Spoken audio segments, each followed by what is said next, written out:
जो लोग भी है एएनएम के कैंडिडेट है, तैयारी कर रहे हैं, तो कॉन्सेप्ट वाला क्वेश्चन पढ़िए, ठीक है। सीधा ऑब्जेक्टिव्स वाला क्वेश्चन मत पढ़िए कि ये विटामिन सी का क्या कहते हैं, विटामिन डी से क्या होता है, विटामिन ए की कमी से क्या होता है। इस टाइप का क्वेश्चन तो सबको आता है, ठीक है ना। कॉन्सेप्ट वाला क्वेश्चन पढ़िएगा तो आपको एग्जाम में बहुत ज़्यादा मदद मिलेगा। ओके, चलिए शुरू करते हैं। आप लोग अच्छे से देखने का प्रयास कीजिएगा, ठीक है। जितने भी एएनएम के कैंडिडेट हैं, आप लोग का एग्ज़ाम होने वाला है ना। चलिए, सबसे अलग और सबसे तेज डेली लगातार चलता है यहाँ पे वीडियो, तो जरूर देखें। चलिए शुरू करते हैं। पहला प्रश्न है आपके सामने में, देख सकते हैं, कहता है न्यूमोथेरेक्स एक जटिल अवस्था है जिसका लक्षण है। आप लोग को पता होगा एक होता है निमोनिया, ठीक है ना। निमोनिया से ही न्यूमोथेरेक्स बना है, ठीक है। यह एक जटिल अवस्था है जिसका लक्षण है। देखिए, न्यूमोथेरेक्स में होता यह है कि नीमो और थोरेक्स, थोरेक्स यह जो है आपके छाती से रिलेटेड है, नीमो जो है फेफड़ा से रिलेटेड है। अब होता यह है कि जो फेफड़ा, जैसे मानिए ये फेफड़ा है हमारा, ये फेफड़ा है, ठीक है। फेफड़ा के चारों साइड से एक स्पेस होता है, कवर होता है, जिसको हम लोग प्लूरा कहते हैं, फेफड़ा को ढकता है। अब मान के किसी कारण से यह फेफड़ा जो है सिकुड़ जाता है, मान के पहले इतना तक था लेकिन सिकुड़ के अब इतना पर आ जाएगा, ठीक है। इतना ही अब फेफड़ा बचेगा, तो ये सब स्पेस हो जाएगा इसका, यह सब फेफड़ा का प्लूरा का स्पेस हो जाएगा, तो इसमें हवा भर जाता है ना, तो इसी को जो है न्यूमोथेरेक्स कहा जाता है, ठीक है। तो यही है air collection in plural space, मतलब जो प्लूरल स्पेस होता है फेफड़ा और प्लूरा के बीच में, उसमें हवा भर जाना ही न्यूमोथेरेक्स कहलाता है, ठीक है। Water collection in plural space, plural space में अगर वाटर यानी जल का जमाव हो जाता है तो उसे हम लोग क्या कहते हैं, प्लूरल इफ्यूजन कहते हैं, तरल पदार्थ भर जाने को, ठीक है, प्लूरल इफ्यूजन। पस भर जाएगा तो उसे एम्पाइमा कहते हैं, ठीक है ना, पस भरने को एम्पाइमा कहते हैं। तो ये सब चीज़ें जो है, और blood collection in plural space, blood अगर कलेक्ट हो जाएगा वहाँ पे, हवा के जगह पर अगर ब्लड आ जाएगा तो उसे हम लोग हेमोथेरेक्स कहते हैं, ठीक है, याद रखिएगा। ये सब बहुत अच्छा प्रश्न है, बहुत अच्छे प्रश्न यहाँ पे आता भी है। दूसरा है, कहता है पैराप्लेजिया का अर्थ क्या है। देखिए, एक होता है क्वाड्रिप्लेजिया। क्वाड्रिप्लेजिया जो होता है वो आपके शरीर के चारों अंग में पैरालिसिस होने को क्वाड्रिप्लेजिया कहते हैं, ठीक है। पैराप्लेजिया का मतलब होता है कि शरीर के निचले हिस्से में जो है आपको पैरालिसिस होना, ठीक है। पैरालिसिस के मतलब समझ रहे हैं कि शरीर के किसी भी अंग में अगर पैरालिसिस हो जाता है तो वह अंग जो है काम करना बंद कर देता है, तो वही जो है पैराप्लेजिया। पैराप्लेजिया होता है शरीर के निचले हिस्से यानी कमर से नीचे जो अंग होते हैं उसमें जो है पैरालिसिस होना, पैराप्लेजिया।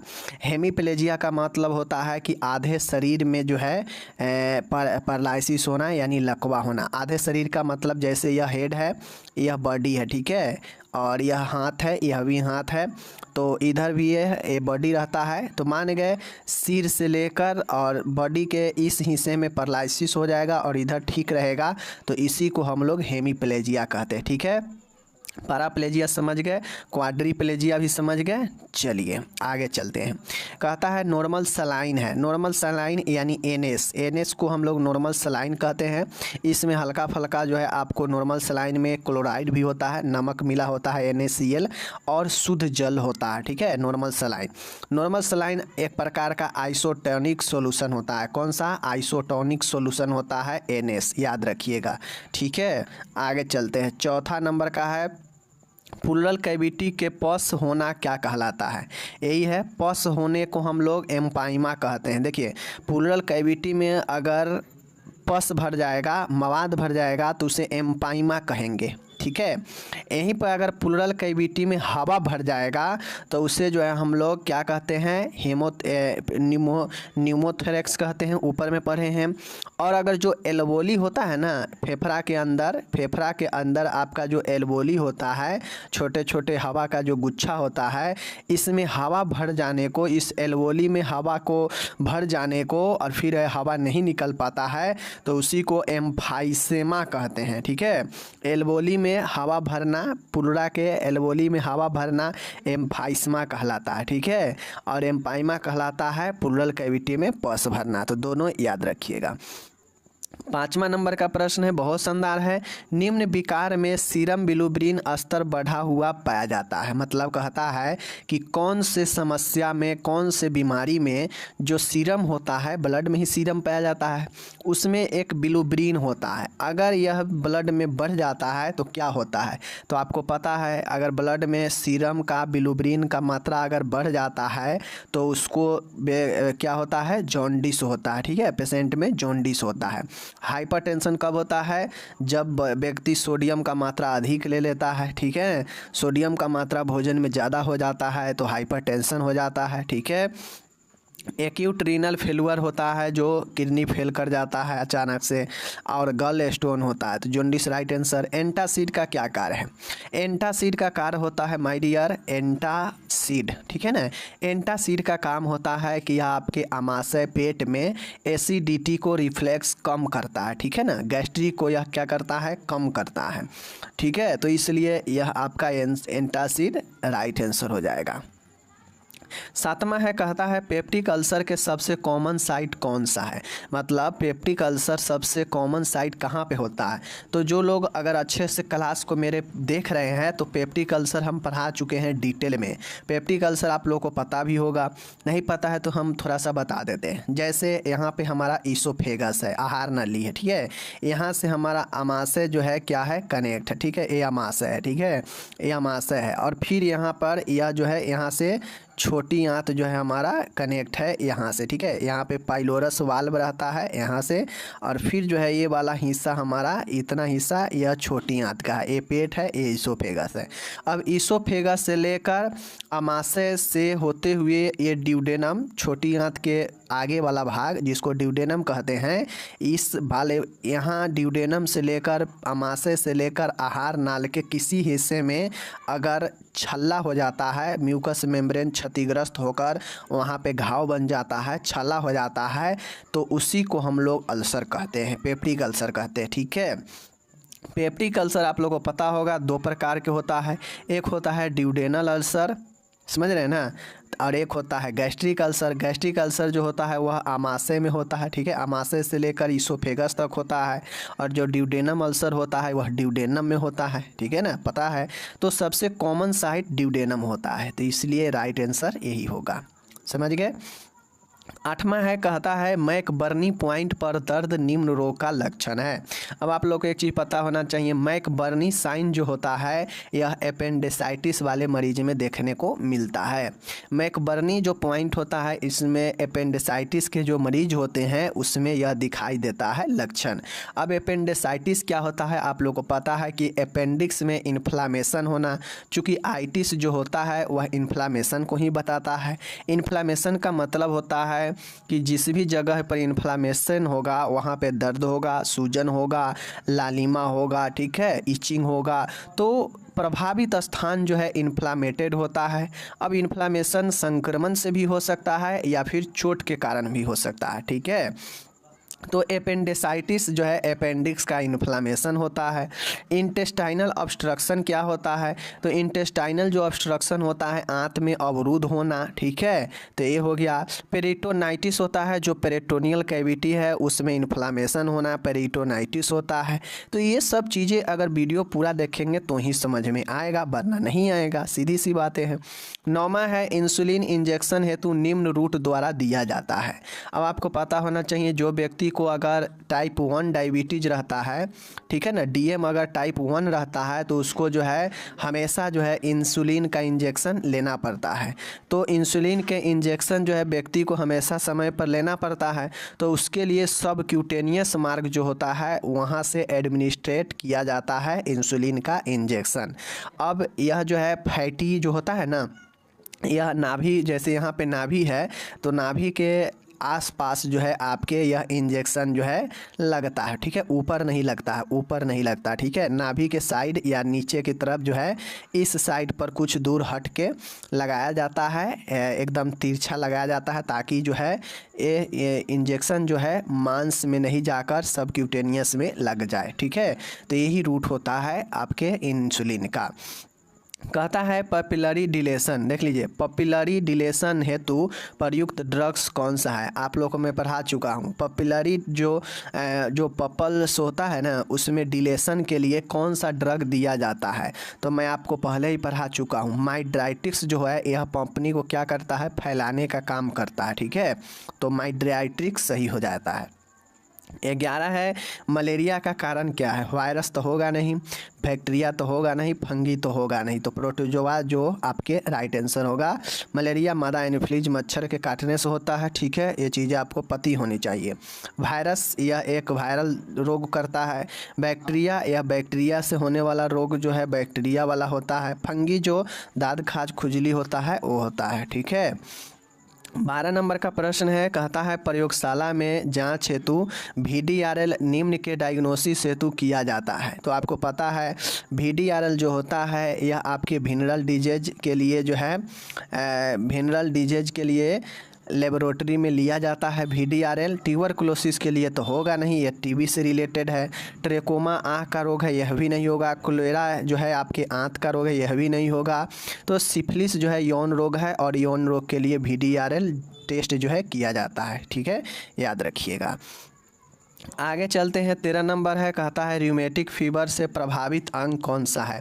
तो माय डियर मैं ये भी आप लोग को पढ़ा चुका हूँ कि र्यूमेटिक फीवर जो होता है वह आपके हार्ट को प्रभावित करता है, जॉइंट हड्डी में दर्द होता है, ठीक है, और ब्रेन को भी यह प्रभावित करता है। तो र्यूमेटिक फीवर बहुत खतरनाक होता है। र्यूमेटिक फीवर से व्यक्ति का हार्ट में भी इन्फ्लामेशन हो जाता है, हार्ट में भी प्रॉब्लम आता है।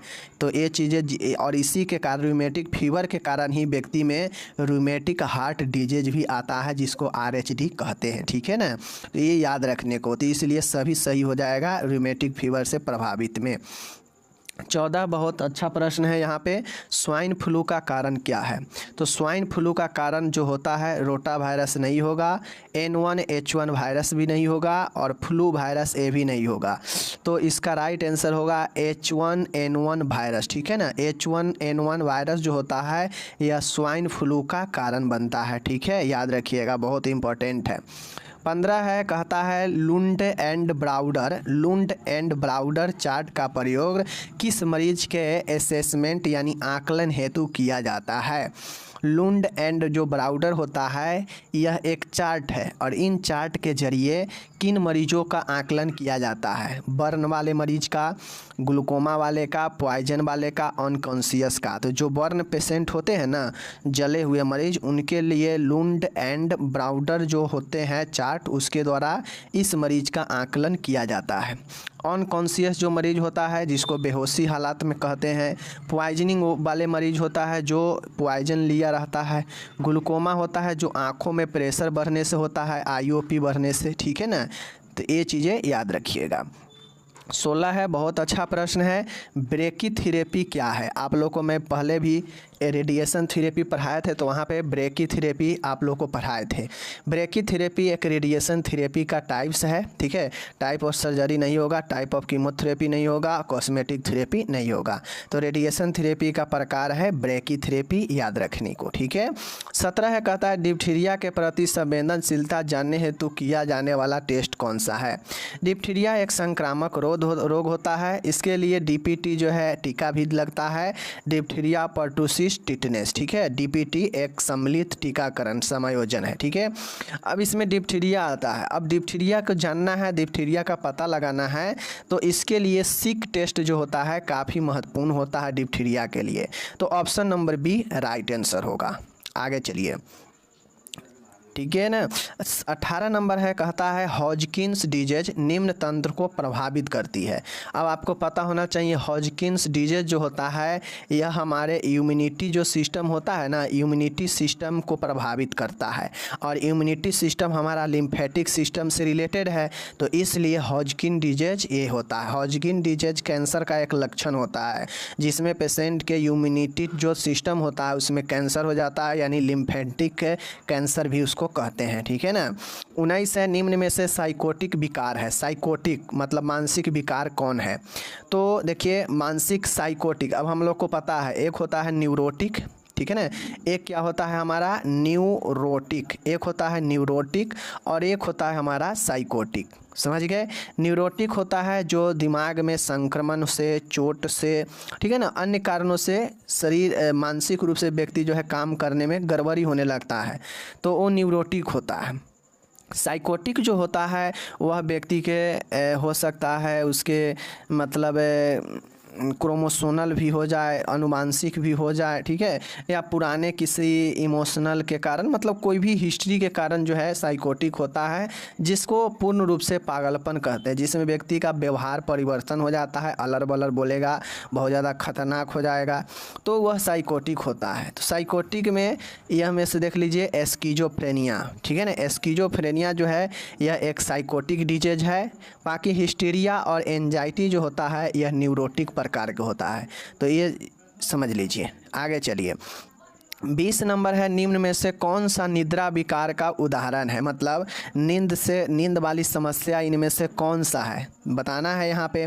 इंसोमनिया यह भी नींद का समस्या है। हाइपरसोमनिया यह भी नींद का समस्या है। हाइपर मतलब अधिक होता है, नींद का अधिक आना, हाइपरसोमनिया। सोमनाबुलिज्म मतलब नींद में चलना, यह भी जो है नींद का ही समस्या है।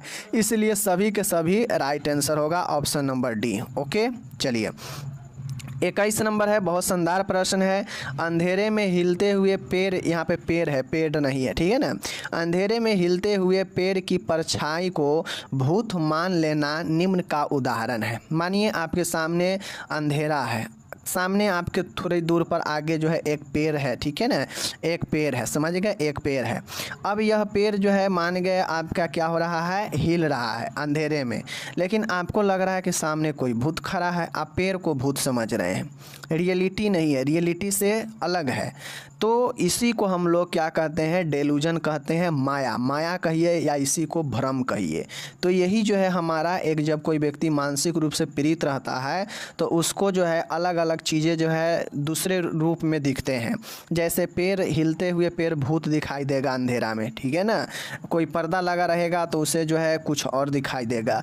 तो मतलब यही एक माया, एक भ्रम उत्पन्न हो जाता है और वही जो है व्यक्ति को गलत पहचान देता है, और यही जो है हमारा डेलूजन होता है। हेलुसिनेशन होता है जिसमें भ्रांतियाँ होता है, जिसमें कोई चीज़ रहेगा ही नहीं। यहाँ पे तो मान के भला भी पेड़ तो है, लेकिन यहाँ पे पेड़ भी नहीं रहेगा, लेकिन फिर भी व्यक्ति के अंदर जो है ऐसे भ्रांतियाँ बनेगा कि वहाँ पे कुछ है जबकि रहता नहीं है। तो भ्रांतियाँ वो हेलुसिनेशन होता है, समझ गए ना। 22 है, कहता है मेनिया के उपचार में प्रयुक्त प्रमुख मूड स्टेबलाइजर ड्रग कौन है। मेनिया मतलब उन्माद होता है, ठीक है ना, मेनिया बहुत इंपॉर्टेंट है। मेनिया मतलब होता है उन्माद एक मानसिक रोग है, ठीक है ना। यह आपका मेनिया जो है कौन सा है, साइकोटिक प्रकार का है, ठीक है। इसमें व्यक्ति पूर्ण रूप से पागलपन हो जाता है, कभी कभी एकदम हंसने लगेगा, रोने लगेगा, गाने लगेगा, कभी बहुत ज़्यादा खुश होगा, अपने आप को बहुत ज़्यादा जो है ऊर्जावान समझेगा, अपने आप को बहुत ज़्यादा योग्यवान समझता है, तो उसको मेनिया रहता है, समझ गए ना। बात बात पर हंसने लगेगा, गाने लगेगा, तो मेनिया वाला रहता है। तो ये जो मेनिया होता है, मेनिया के उपचार में जो मूड स्टेबलाइजिंग ड्रग होता है, मन स्थिरीकरण के जो ड्रग होता है, वह ड्रग होता है आपका कौन सा, लिथियम, ठीक है। मेनिया वाले के लिए लिथियम ड्रग जो है दिया जाता है। 23 है, निम्न के अतिरिक्त सभी न्यूरोटिक विकार है। अब देखिए यहाँ पे अभी तक हम जो जाने हैं साइकोटिक, अब यहाँ पे हमें न्यूरोटिक के बारे में बताना है। अब ये कह रहा है कि इनमें से 4 ऑप्शन है, इनमें से चारों में से कौन जो है एक न्यूरोटिक विकार है। फोबिया नहीं, यहाँ पे निम्न के अतिरिक्त सभी न्यूरोटिक विकार है, मतलब एक ऐसा है जो साइकोटिक है, बाकी सब के सब यहाँ पे कह रहा है कि न्यूरोटिक है, और एक साइकोटिक पहचानना है। फोबिया डर, जिसको भय कहते हैं, यह हमारा न्यूरोटिक होता है, ठीक है। मेनिक डिप्रेसिव साइकोसिस, अब यहाँ पे साइकोसिस दे दिया तो साइकोटिक होगा, स्पष्ट है। इसमें मेनिया और डिप्रेशन दोनों का लक्षण आता है, तो उसे बाइपोलर डिसऑर्डर कहते हैं। तो बाइपोलर डिसऑर्डर यह एक साइकोसिस रोग होता है, तो ऑप्शन मेरा यही सही हो जाएगा, ये साइकोसिस है। बाकी PTSD पोस्ट ट्रॉमेटिक जो होता है, ये पोस्ट ट्रॉमेटिक सिम्प्टोमेटिक डिसऑर्डर जो होता है, चोट लगने के बाद जो स्ट्रेस तनाव व्यक्ति के आता है, उसको जो विकार होता है वह PTSD होता है, पोस्ट ट्रॉमेटिक स्ट्रेस डिसऑर्डर, समझ गए। हाइपोकोंड्रियासिस होता है जो रोगों के बारे में रोग भ्रम होता है। तो यह सब ये और ये तीनों जो है न्यूरोटिक है, सिर्फ ए वाला जो है आपको साइकोसिस है। ओके, याद रखने को। 24 नंबर है, कहता है भारत का प्रथम मानसिक स्वास्थ्य एक्ट किस वर्ष पारित किया गया था। कहता है भारत में प्रथम मानसिक स्वास्थ्य एक्ट किस वर्ष पारित किया गया, मतलब मानसिक स्वास्थ्य अधिनियम। आप लोग को पता है वर्ष 1987, आप लोग बहुत दिनों से पढ़ भी रहे हैं, सब समझ रहे हैं ना। 25 है, कहता है मेनिया से पीड़ित मरीजों में किस प्रकार का डेलूजन कॉमन है। अब आप लोगों को मैं पहले ही बता दिया कि मेनिया वाला रोग में अपने आप को सबसे ज़्यादा योगवान, सबसे ज़्यादा ऊर्जावान, योग्यतावान, ठीक है, महानतम का जो है व्यक्ति में भ्रम हो जाता है। व्यक्ति को लगता है कि जो है सो हम ही हैं, सबसे ज़्यादा धनवान, सबसे बड़ा ऊर्जावान, सबसे बड़ा योगवान, सबसे महान हम ही हैं, हमसे जो है योगवान कोई नहीं है। और यह एक प्रकार का भ्रम रहता है व्यक्ति में, चूँकि रियलिटी होता नहीं है ऐसा, समझ गए ना। तो मेनिया में व्यक्ति को डेलूजन ऑफ ग्रेंडियोसिटी पाया जाता है, मतलब खुद के ऊपर बहुत ज़्यादा योगवान और जो है बहुत ज़्यादा जो है योग्यतावान होने का जो है महानतम होने का व्यक्ति में भ्रम आ जाता है, समझ गए। 26 है, कहता है क्लॉस्ट्रोफोबिया। आप लोग को पता है जब हम फोबिया पढ़ाए थे वहाँ पे पढ़ाए थे कि C फॉर क्लोज और C फॉर क्लॉस्ट्रो। तो क्लॉस्ट्रोफोबिया और C मतलब क्लोज, मतलब क्लोज स्थान, बंद स्थान से डर लगना ही क्लॉस्ट्रोफोबिया कहलाता है।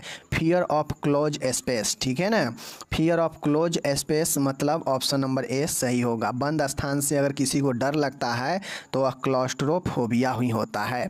27 है, कहता है निम्न स्थिति में मरीज को ECT मना है। मना मतलब निषेध है। ECT किन स्थितियों में नहीं देनी चाहिए, तो माय डियर हार्ट के रोगियों में भी नहीं देनी चाहिए, ठीक है। ICP लेवल बढ़ा हो, इंट्राक्रेनियल प्रेशर, दिमाग में अगर ये प्रेशर बढ़ा हो तो ये इस स्थिति में भी ECT नहीं दिया जाता है। प्रेगनेंसी में भी नहीं दिया जाता है, यानी सभी जो है इसका कंट्रा इंडिकेशन है, निषेध है ECT।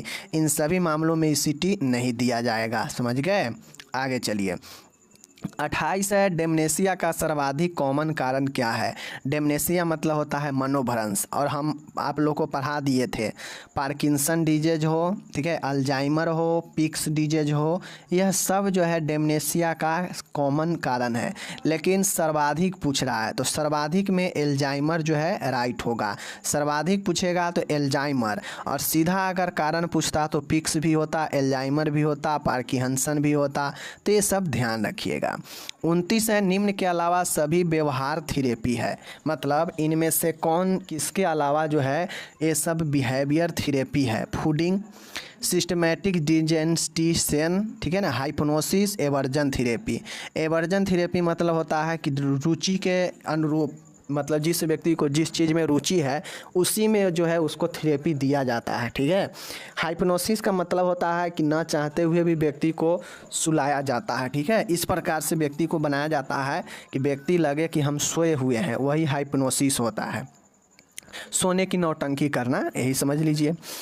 30वां है, एंजाइटी डिसऑर्डर के उपचार के हेतु प्रयुक्त होता है, मतलब चिंता के विकार के उपचार हेतु प्रयुक्त ड्रग कौन सा होता है। मतलब चिंता के लिए अगर किसी को बहुत ज़्यादा एंजाइटी होता हो, चिंता होता हो, तो उसके लिए कौन सी ड्रग जो है दिया जाता है।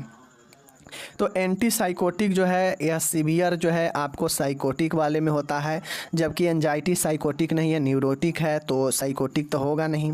पार्किंसन ड्रग जो होता है यह आपके एंटीसाइकोटिक ड्रग देने के बाद अगर किसी को साइड इफ़ेक्ट दिखता है तो उसके लिए पार्किंसन ड्रग दिया जाता है, समझ रहे हैं चीज़ों को। बेंजोडाइजापाम, जिसमें एक डाइजापाम भी आता है दवाई, तो ये कैटेगरी जो होता है यह आपको जो है एंटी एंजाइटी में आता है, और एंटी एंजाइटी बेंजोडाइजापाम होता है जो आपको एंजाइटी डिसऑर्डर में दिया जाता है। एंटी डिप्रेसेंट होता है या डिप्रेशन वाले मरीजों को दिया जाता है, तो राइट आंसर हमारा बेंजोडाइजेपाइन होगा। नेक्स्ट देखते हैं 31 नंबर है, एक व्यक्ति देख लीजिए, एक व्यक्ति कारण मतलब बिना कारण के बार बार घर के ताले चेक करता है, यह निम्न का उदाहरण है। अब कोई एक व्यक्ति है जो अपने घर में ताला मार के कहीं जा रहा है, लेकिन बिना किसी कारण के वह ताला मार चुका है, लेकिन उसके अंदर खुद ये विश्वास नहीं हो रहा है कि हम ताला मारे हैं। उसे ऐसा आभास हो रहा है कि हम ताला नहीं लगाए हैं, और बार बार वह अपने ताले को जो है सेटिस्फाइड हो रहा है, देखने जा रहा है कि हम रूम में ताले लगाए हैं या नहीं लगाए हैं, जबकि वो लगा दिया रहता है। तो यही बार बार किसी चीज़ को करने के लिए अगर बाध्य करता है तो वह एक मानसिक रोग होता है, और उसे OCD कहते हैं, ऑब्सेसिव कंपल्सिव डिसऑर्डर होता है, ठीक है ना। और OCD जो है बार बार किसी चीज़ को करने के लिए बहुत ज़्यादा बाध्य कर देता है, समझ रहे हैं। ये हो गया। 32 नंबर है, कहता है मनोरचना जिसमें व्यक्ति अपनी गलती का दोष अन्य पर लगाता है। अब आप लोग को पता होगा मनोरचनाएं मेंटल मैकेनिज्म होता है जो द्वंद्व से, चिंताओं से व्यक्ति को दूर भगाता है, ठीक है ना, अलग करता है। तो मनोरचना जिसमें एक व्यक्ति अपने सारे गलती को किसी दूसरे पर थोप देता है, आरोप लगा देता है, तो उसी को जो है हम लोग प्रोजेक्शन कहते हैं। मतलब अपनी गलती को दूसरे पर थोप देना ही प्रोजेक्शन होता है, समझ गए। यह मनोरचना है। जबकि विड्रॉल भी यह मनोरचना ही है, अपने रिस्पॉन्स से हट जाना, भाग जाना, कामों को छोड़ देना विड्रॉल कहलाता है, समझ गए। मान गए किसी काम से हमें टेंशन हो रहा है, वो काम को हम छोड़ देंगे, विड्रॉल कर लेंगे, तो उससे हम बच जाएंगे टेंशन तनाव से। तो यह भी एक मेंटल मैकेनिज्म ही है। सब्स्टिट्यूशन किसी दूसरे चीज़, जिस चीज़ से दिक्कत हो रहा है उस जगह पर दूसरा काम करने लगना, यही सब्स्टिट्यूशन होता है, और यह भी एक मेंटल मैकेनिज्म का उदाहरण है। तो ये सब के सब है उदाहरण मेंटल मैकेनिज्म का ही, बट क्वेश्चन के हिसाब से प्रोजेक्शन जो है राइट आंसर होगा, अपने गलती को दूसरे पर थोप देना, ठीक है। 33 है लिथियम ड्रग का सर्वाधिक प्रमुख साइड इफ़ेक्ट क्या है। अब लिथियम ड्रग किसके लिए लेते हैं, अभी ऊपर पढ़ाए हैं कि मेनिया वाले पेशेंट के लिए लिथियम ड्रग सर्वाधिक उपयोग किया जाता है, जिसमें मेनिया रहता है। लेकिन मेनिया का जो सबसे जो प्रमुख साइड इफ़ेक्ट होता है वह ट्रिमर होता है। ट्रिमर हाथ पैर में हाथ में कंपी आने लगता है। तो जो लिथियम ड्रग का सेवन जो मरीज करता है उसमें ट्रिमर्स बहुत ज़्यादा जो है प्रमुख साइड इफ़ेक्ट दिखता है कि हाथों में जो है कंपन आने लगता है पेशेंट में, समझ रहे हैं ना। ये हो गया। 34 है नवजात बच्चों में जॉन्डिस के उपचार हेतु प्रयुक्त थेरेपी क्या है। जॉन्डिस के लिए तो आप लोग को ये भी पढ़ा चुके हैं कि बच्चा नए नए जन्म लेता है और उसमें बिलिरुबिन का लेवल बहुत ज़्यादा बढ़ जाता है, तो उस कंडीशन में उसे फोटोथेरेपी जो है कराया जाता है, जिसमें एक इक्विपमेंट में रहकर और उसको जो है एक रे को उसके बॉडी पर प्रहार किया जाता है, जिससे उसका बिलिरुबिन स्तर भंगुर होकर उत्सर्जन के जरिए बाहर निकल जाता है, और यही फोटोथेरेपी होता है, ठीक है। कीमोथेरेपी, रेडिएशन थेरेपी दोनों कैंसर के लिए है, याद रखिएगा। 35 है बच्चों में चिकन पॉक्स का कारण क्या है। तो आप लोगों को पता है, हम पहले पढ़ा चुके हैं, वेरिसेला वायरस जो होता है, जोस्टर वेरिसेला वायरस जो होता है चिकन पॉक्स का कारण बनता है, समझ गए। हेपेटाइटिस वायरस ये हेपेटाइटिस को करता है। तो ये सब याद रखने वाली बातें हैं, समझ रहे हैं ना। चलिए 36 है नॉर्मल डिलीवरी के बाद नॉर्मल डिलीवरी के पश्चात के कितने समय के भीतर स्तनपान जो है प्रारंभ करने के प्रयास किए जाने चाहिए। मतलब एक समान प्रसव के बाद कितने समय के बाद जो है स्तनपान प्रारंभ करने के लिए प्रयास करनी चाहिए। 2 घंटे, आधे घंटे, 3 घंटे, 4 घंटे। आधे घंटे राइट आंसर है। आधे घंटे के बाद प्रयास करनी चाहिए स्तनपान के लिए, समझ गए। 37 है हाइड्रोसिफिलस का कारण क्या है।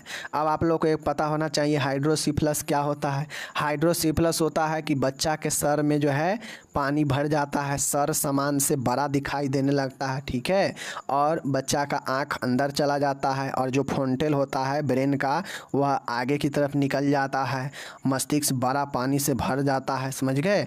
यही हाइड्रोसिफिलस होता है, और ये होता है CSF का ओवर प्रोडक्शन के कारण।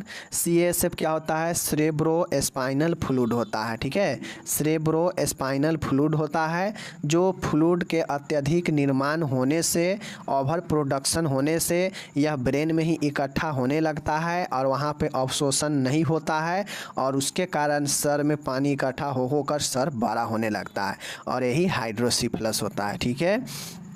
38 है बच्चों में सर्वाधिक कॉमन रक्त कैंसर है। माय डियर, आप लोग को पता होना चाहिए, लिम्फोमा हो, ल्यूकोपेनिया हो, एग्रीनोल हो, साइटोसिस हो, ल्यूकोमिया हो, सब कैंसर ही है। बट बच्चों में सर्वाधिक रक्त कैंसर जो होता है वह ल्यूकोमिया ही होता है। ल्यूकोमिया को हम लोग रक्त कैंसर का ही कहते हैं रूप, ठीक है।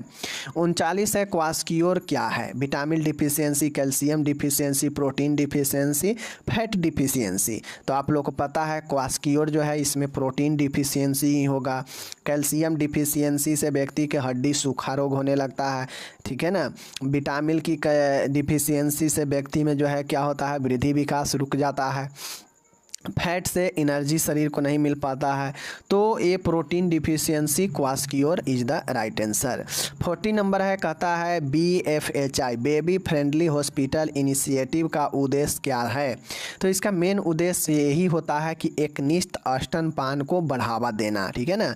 BFHI का एक महत्वपूर्ण जो उद्देश्य है कि increase in breast feeding practice, मतलब एकनिष्ठ स्तनपान को बढ़ावा देना इसका मेन मकसद होता है, ठीक है ना, मेन मकसद। 41 है, कहता है पोस्टेरियर फोंटले के बंद होने का सही समय क्या है? पोस्टेरियर जो फोंटले होता है इसका सही समय बंद होने का 2 से 3 माह है, ठीक है। कहीं कहीं आपको 1 से 2 माह लिखा होगा, बात वही है, 2 से 3 माह या 1 से 2 माह, कहिए 2 आ ही जाएगा, ठीक है। तो 2 से 3 माह ऑप्शन के हिसाब से हमारा राइट आंसर होगा। कहेगा एंटेरियर फोंटली की बात कहेगा तो वह हमारा जो है 18 से 24 माह में बंद हो जाता है, ठीक है ना। आगे चलते हैं। 42 है, नॉर्मल अपगार स्कोर कितना होता है? अब आप लोग को पता है अपगार क्या होता है, तो अपगार आप लोग को मैं पढ़ा चुका हूँ। अपगार स्कोर जो है 0, 1 और 2 पर बनता है, ठीक है। इसी को पाँचों के हिसाब से मिलता है और ऐड किया जाता है और बराबर में पता किया जाता है कितना है, ठीक है ना। अब ये जो अपगार स्कोर होता है यह जो है मैक्सिमम 10 से मिल सकता है, इससे ज़्यादा नहीं मिल सकता है, लेकिन अच्छा माना जाता है 7 से 10 के बीच जो रहता है ना, इसको सबसे अच्छा माना जाता है। तो यही राइट आंसर होगा, 7 से अधिक, ठीक है। 4 से 7 को एवरेज माना जाता है, समझ गए ना। तो ये सारे चीज़ है, यही हमारा अपगार स्कोर है। और इस हिसाब से हमारा यहाँ पे प्रश्न भी समाप्त हो गया। मैंने आपको टोटल प्रश्न यहाँ पे बता दिया। अगर आप पढ़ने वाले स्टूडेंट हैं ज़रूर पढ़िए, शेयर कीजिए। मैंने आपको अच्छे से डिस्कस किया है टोटल के टोटल 42 प्रश्न को। तो आप लोग से मैं यही कहूँगा कि अगर आप पढ़ने वाले स्टूडेंट हैं ज़रूर पढ़ें और साथ में सभी के पास शेयर करें ताकि ज़्यादा से ज़्यादा लोग नॉलेज ले सकें, ठीक है। तो ये आपको कंपटीशन के लिए बहुत ज़्यादा भी इम्पोर्टेंट है। तो इस हिसाब से सारे प्रश्न आपके हर एक जगहों पर जो है मदद करने वाला है, ठीक है। हम विदा लेते हैं, तब तक के लिए धन्यवाद।